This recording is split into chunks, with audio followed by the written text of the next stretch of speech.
Welcome back, ladies, and welcome to the new AveSpace. You'll notice upon your first login a very different look to what we had last year and some great exciting new features for you to have a look at. So first I'd like to take you through navigating the home page.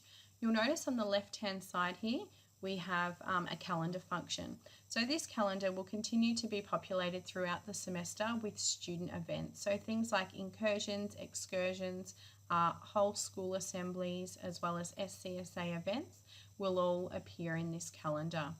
The great thing as well is that assessment task due dates will also be populated for you.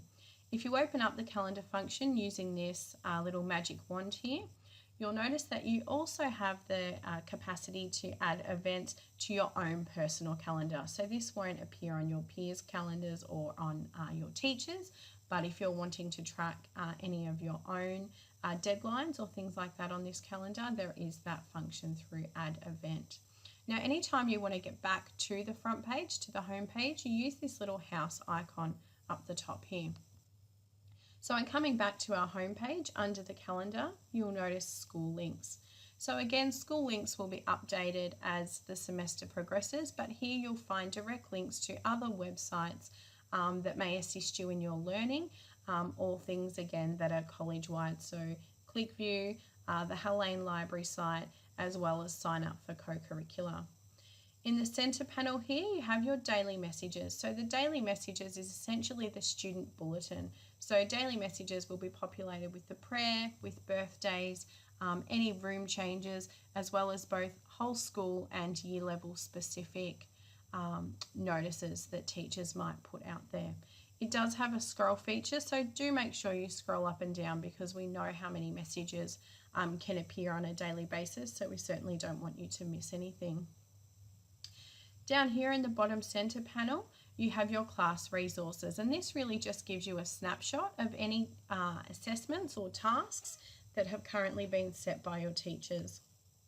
So these counts will increase. An active assessment task is looking at summative tasks, so tasks that are going to appear on your reports, as well as active classwork is if the teacher has set homework through this setting. They may not set all or upload all homework on this system, but certainly making sure that you're keeping track of if you have any active classwork here or active assessment tasks. Now, with your assessment tasks, when these are now marked by your teachers, that feedback and that result will also populate onto the parent portal. So we're moving to this idea of continuous reporting where we can continue to build that parent-teacher-student partnership by ensuring that they have access to all of that information so that we can all work together to assist you in your learning. Now on the right-hand side here, you'll notice your timetable. So obviously today there aren't any classes, you're enjoying your last day or couple of days of holidays. But if you change that to any day, for example, so if we do one next week, this will then appear. So you'll have your timetable visible for that particular cycle day of the week. The great thing as well is if we click back to Friday, which is a bit of an adjusted bell times because we have some additional assemblies, you'll notice that that too populates. So where there is any changes to your mainstream timetable, so if we do have a mass in the middle of the day, if it's an adjusted bell times for a house assembly or something like that, that will be populated here. So whatever appears on your timetable here on the right hand side is both the accurate classes as well as the accurate bell times. So those bell times will be adjusted as required. So in order to print your timetable and be prepared for the next cycle ahead, we use this magic wand here. So if we use the wand to open up the timetable, you can then generate your timetable. Now, as you can see, you're coming back on a day 5. So to get a nice, neat timetable that's going from cycle day 1 to cycle day 10, we'll change the date to our first day 1, which is the 12th of February. We're going to just have a look at one cycle and we hit here, generate. Now, as you can see, when we generate it, this is giving you a nice timetable from day 1 through to day 10. noting that day 8 has the varied bell times, so hence we only have 4 periods in the mentor period. And in order to print that, you can just use the print icon here. Now, if you're unsure of any of the class codes or the teacher names, they're both listed down here as a bit of a key. So here is the description of the classes that you're enrolled in, the domain that they're a part of, but also the teachers that you have. So it's really important to be able to know how to print your timetable, as well as for forward planning for Thursday or Friday upcoming in this week, to know what classes you have so you can pack your bag accordingly. Now, what we'll do now is to go back to the home page and have a bit of a look at the learning areas. So this now becomes our class pages. So in order to access learning areas, there are 2 ways. You can go up the top here via learning areas, or just click directly on the subject. So if I scroll down here, perhaps I'm in English, I can click English, and this is where my class page is going to be. So if we have a look at class resources, which is where your teachers upload any worksheets or notes or things that they're wanting you to work on, there's a couple of different drop-down menus here. So you have the timetable for that particular class. The class calendar will populate as assessment tasks are due. Then we have our curriculum documents. So within the curriculum documents, these are sorted by topics. So there are 4 topics that are uploaded at the moment: memoirs, Romeo and Juliet, poetry, etc. And if you click on that, you'll have both learning resources and the unit outline. So learning resources are those things that the resources that the teacher has created for you to use.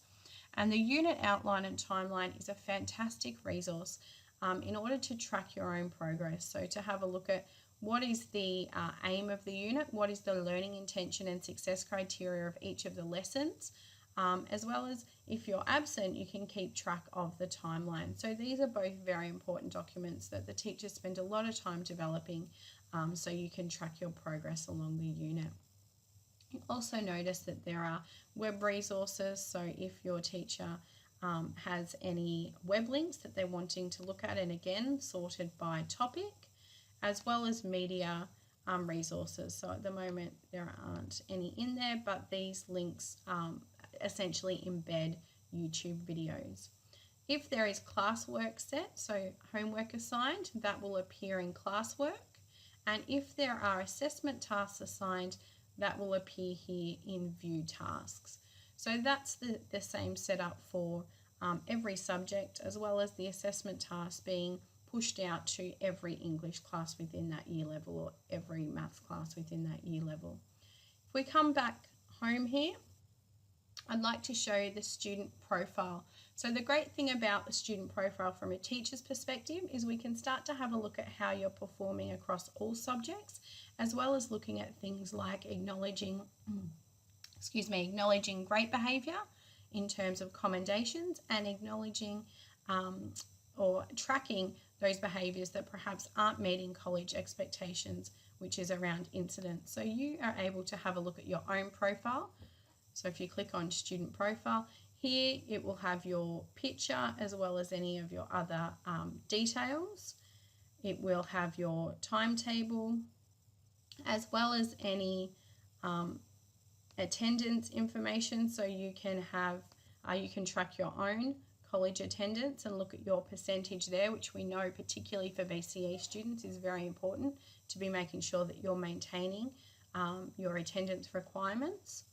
Assessment is going to show you reports as they're generated.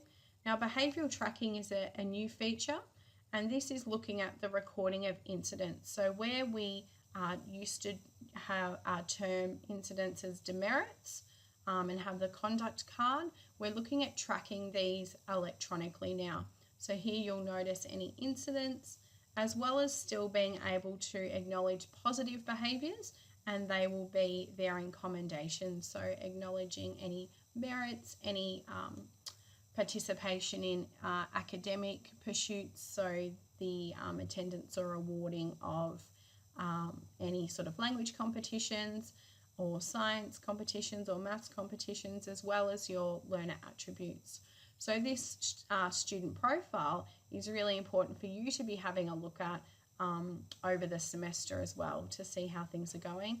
And again, anything visible to yourself will also be visible to your parents. The final feature I'd like to show you is the knowledge banks. So you access knowledge banks via the hamburger. So these 3 lines are the hamburger, and here you'll notice just an additional menu. So we have learning areas and calendar that we've talked through, webmail to access your emails and the library, and then also knowledge banks. So knowledge banks here, you've got 2 knowledge banks, and you'll find information about student leadership will be uploaded here in the coming days as we start that recruitment, as well as co-curricular, where you'll find information about the range of co-curricular activities as well as consent forms. So girls, in heading back to our homepage, I really hope that you find navigating the new system really straightforward, and that you enjoy some of the new features that are available to you. If you ever have any questions, please contact me, Mrs. Hall, or please have a chat with IT. Have a wonderful year, girls. Good luck.